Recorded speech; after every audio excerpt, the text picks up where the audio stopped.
Do we like InvestFest or do we not? Why is the streets up in arms with Earn Your Leisure? Child, let's talk about it.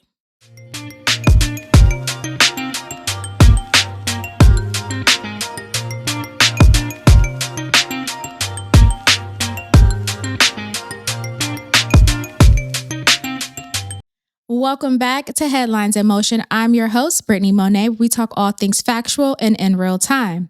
Now, I was very excited to talk about this because I'm going to be honest, I agree with Rashad.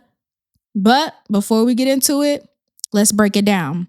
Now, if you are unfamiliar, every August for the past, I believe, I want to say maybe 5 or so years, Earn Your Leisure, which is a investment podcast platform, I guess, they definitely talk about investing in real estate and how to make more money in stocks and all of those different things. It's run by Rashad and Troy, and then also Ian Dunlap. Okay. So what they do is every year they go down to Atlanta. They have big, names come out, right? You have like Steve Harvey giving speeches, Magic Johnson, you have Black billionaires coming. They just have a bunch of people go to Atlanta, learn about investing. They go down to grow their business, grow their investments, and, all those different things, network, yada, yada, yada. Now, every other year, the people have loved it, okay? The people have loved it. Everyone floods down. It's thousands and thousands of people. They have all different type of panels happening, all different types of conversations. You can just learn all about investing, real estate, and things of that nature. Now, this year, things were a little bit different. The streets reacted a little bit differently with this one. And I believe it started with the beef between EYL and the Atlanta mayor. Now, they had this beef because the Atlanta mayor was like, hey, you come every year. We don't really see how it benefits the community. And, they just had this public discourse with each other, which then later got resolved at InvestFest, or they posted that, they reconciled or whatever, right? So that was a thing. And I think that kind of put a bad taste in people's mouth. So when it came to InvestFest, a lot of people online, I don't even think it was the people that went. I think a lot of people online were just ready to nitpick and pull it apart. And of course, as social media goes, once the train gets going, everyone's hopping on and everyone's joining for the ride. So it got negative reviews this year. A lot of people were saying just different things all together. And Rashad Bilal was on the EYL podcast, and he was, basically reacting to the negative things that people were saying. And he was saying, this never really started as a Black InvestFest or event only for Black people. This was an event to come down and to learn about investments. Now, what I will say about that part there is that a lot of their talking points were to Black people. So I think it's fair to say, yes, people are going to assume that you're doing this for Black people if a lot of your talking points are geared towards Black people and how Black people can invest, and speaking to, the Black community about real estate and all of those different things, the stock market and so on and so forth. So of course, I think you can understand why there would be some, belief that it would be for Black people. Now, again, to Rashad's point, it has never been marketed as a Black event. It's been marketed as EYL InvestFest, period. Now, if the majority of people going the past few years have been Black, then it is what it is. But with any brand, any platform, it's going to grow, and it's going to grow outside of it just being who you started talking to, right? If you originally started talking to the Black community, that doesn't mean your brand is going to stay, especially if it's growing and expanding with the Black community. You understand what I'm saying? Now we're going to park that aside. And then he went on to say basically this is why, he doesn't really want to do things for Black people, because it turns into this, right? It turns into this whole cluster of just negativity or nitpicking or, pulling you down. And so a lot of people, of course, attacked, right? So he faced a lot of backlash in those sentiments. Now, what I will say, and you know what? That's where we're going to sit with it. I understand, Rashad. Like, I totally understand. The reason why I say I understand is because in the Black community, that is a big part of our sickness, right? A big part of our sickness is that crab in the barrel mentality, the idea that, yes, we want to see you grow, but like, hold on, not too much, or this must stay our thing. You can't grow and expand and include, other people, especially now white people. And people are saying like, oh, well, I see white people there.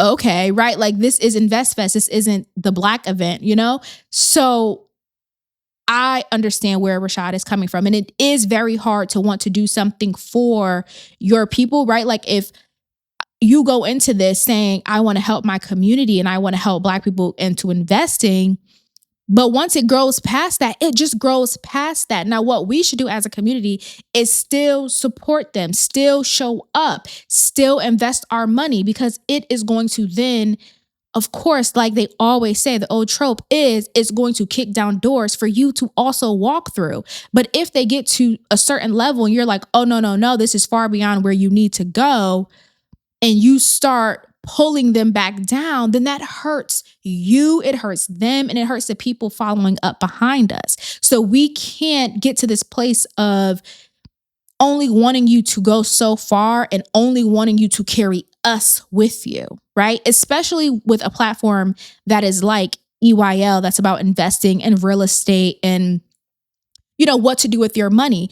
That type of thing can't be only for Black people, because when you really start to understand real estate and investing, you understand that it's more than just Black and brown people at the table, it's other people there. So we have to almost be inclusive, understand that this was started by Black men. This is a platform by Black men, and it's, serving the Black community because they speak our language. They understand us. They know where we came from, but it's going to grow and we have to be comfortable with them growing. That is the sickness. You know how hurtful it has to be to come from a place of goodness, to want to do this for your community.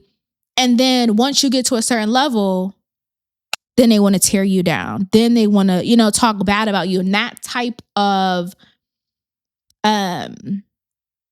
pressure that you would feel will cause you to say, well, look, to hell with it. I don't want to do nothing for none of y'all, because that's how you want to treat me. So I totally understand where Rashad is coming from. It's very hard to kind of say you want to do something for your community, but also understand that your community will be the same one to tear you down in the end.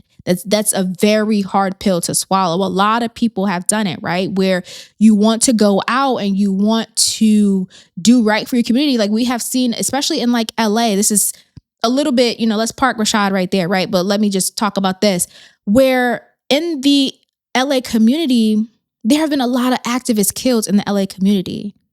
And that's very sad, but a lot of people don't want to get well. So if you're trying to help people get well, they're going to want to see you knock it down. And ain't it funny?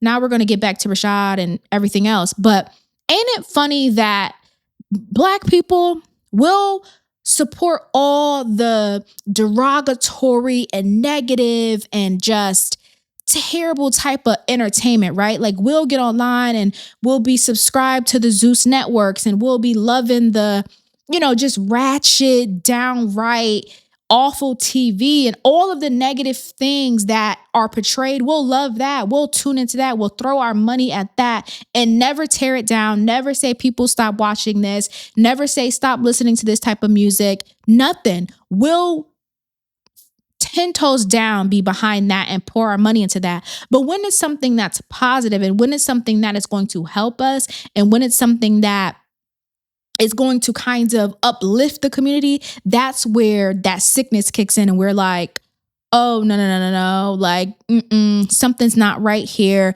And we don't want to see them do better than us or see them grow and then work with white people. Now, I don't believe that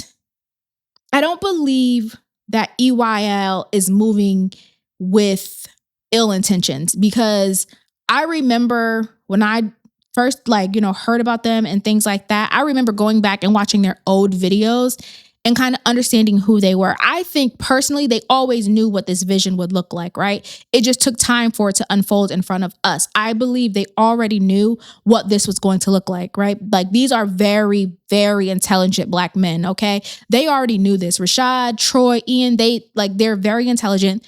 I think they saw the vision from the very beginning. We're just now seeing it unfold in front of us. So knowing that they already saw this vision, I think they already knew the type of people that they were going to have to interact with, the type of things that they were going to have to do. I think that's also why they spent so much time this summer in Africa looking at real estate. And of course, that builds their wealth, but they're not going and doing it in like London. They're not going and doing it in Spain. Like, they're in Africa, like learning about Africa, understanding Africa. I understood when they sat down with Khalees and they did the interview with Khalees to understand what Khalees did to live in Africa, to have her kids go to school in Africa and all those different things. So I think their heart is in the right place. I just believe that, again, in our community, people don't want you to go beyond where they've already capped you at. Like, if we capped you at level 36, how dare you try to go to level 37? How dare you try to include other people? Who do you think you are? And it's just very dangerous. I think the event in and of itself always I totally understand wanting InvestFest to be this Black thing, right? But it's not. It's the same thing with like how my mind is running this with Beyonce, right? When Beyonce came out with, I believe it was the Lemonade album, and people were all on the internet like, how do white women like this album? She said, what did she say?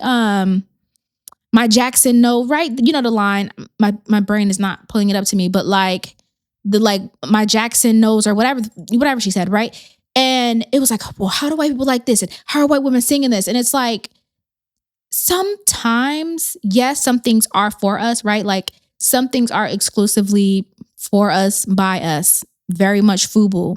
Other times, it's for us, but everybody can come to the party. And just because everybody can come to the party doesn't mean we have to tear it down. Sometimes it's important for everybody to come to the party for all of us to keep growing. And that is just important for us to understand. So I understand, Rashad, because sometimes it's hard to be that person to say, hey, I'm going to get into this space where not a lot of Black people are, especially not a lot of young Black men are in this space and are trying to say, hey, I'm taking all of us to go. This is what we got to do. Here's what we got to do. And then as we're trying to walk through the doors, we constantly pulled back or feel restrained because people don't like how it's got to happen. Something's got to happen, how they got to happen. And I totally understand the Sister Soldier part. I totally understand the Black Power part, because you know me, I'm gang for real. Like, I'm down with it. I totally understand. But we have to be realistic when we're talking about certain spaces. Now, if they were political activists and they were having Black activists, or activist type, speaking of, that's another topic, hold on, type of event, right, in Atlanta, and then they were like, oh, but white people can come, it'd be like, wait, excuse me? Like, that's not what you were on, right? Like, if Black and Classic had some convention and I was like, oh, but all the white people are going to come, that wouldn't fit with what the brand is, because that's not what this is.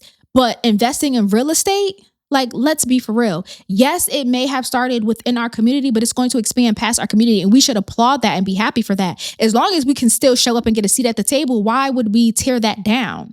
Now, if they start saying, oh, we don't want this type of people, or we don't want this type of people, or we don't want this, or we don't want that, where it seems like now there's a lot of exclusion for Black and brown people, then yes. But if that's not what's taking place, what are we beefing about? What are we mad about? I really don't understand what we would be mad about.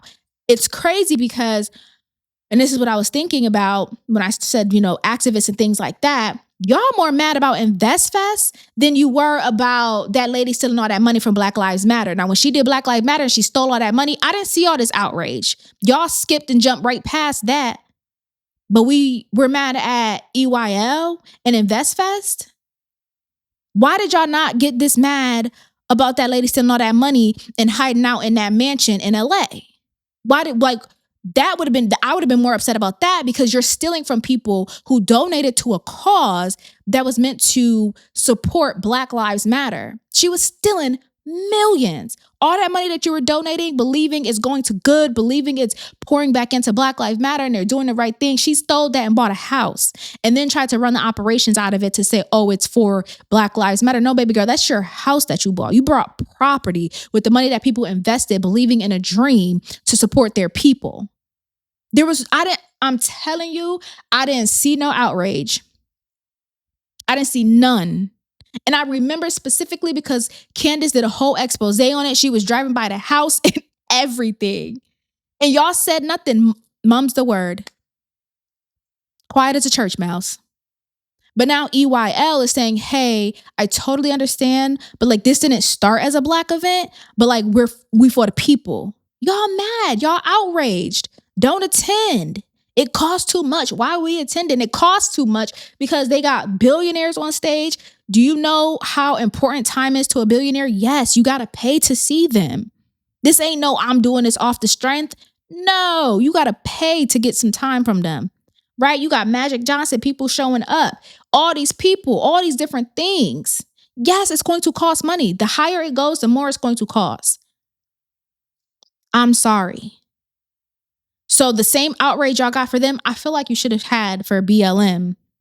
But I saw none of it. I saw none of it. Everybody just acted like it was just a regular old thing and kept going on about their day. And that's why I say it's a sickness, because why would we not go and support EYL? I don't understand why we want it. That's all I'm gonna say. I don't want to take up too much of your time. All I'm saying is I understand, Rashad. It's very hard to say that you want to do something. Like me, I be want to do stuff for the Black community, right? I get on these on this platform, right? I sit in front of this camera and I talk to you guys about the Black community because I want better for the Black community. But what ends up happening is people get down in the comments and they start telling me all these other things other than what I discussed. They want to tear you down other than what I discussed. I'm over here just talking about one thing. Why are you trying to tear me down just for saying, hey, let's get better? Hey, we're doing InvestFest. It's not really a Black event, but my heart is in it for you guys. So attend, join, love it, so we can keep growing this thing. But y'all so quick to just tear people down because what? I mean, truthfully, I don't even think y'all know for real. I genuinely believe it's just, if it's a hate train driving by, a lot of y'all be secret haters and you just jumping on a train. And that's all I got for you. We'll talk next time. Bye.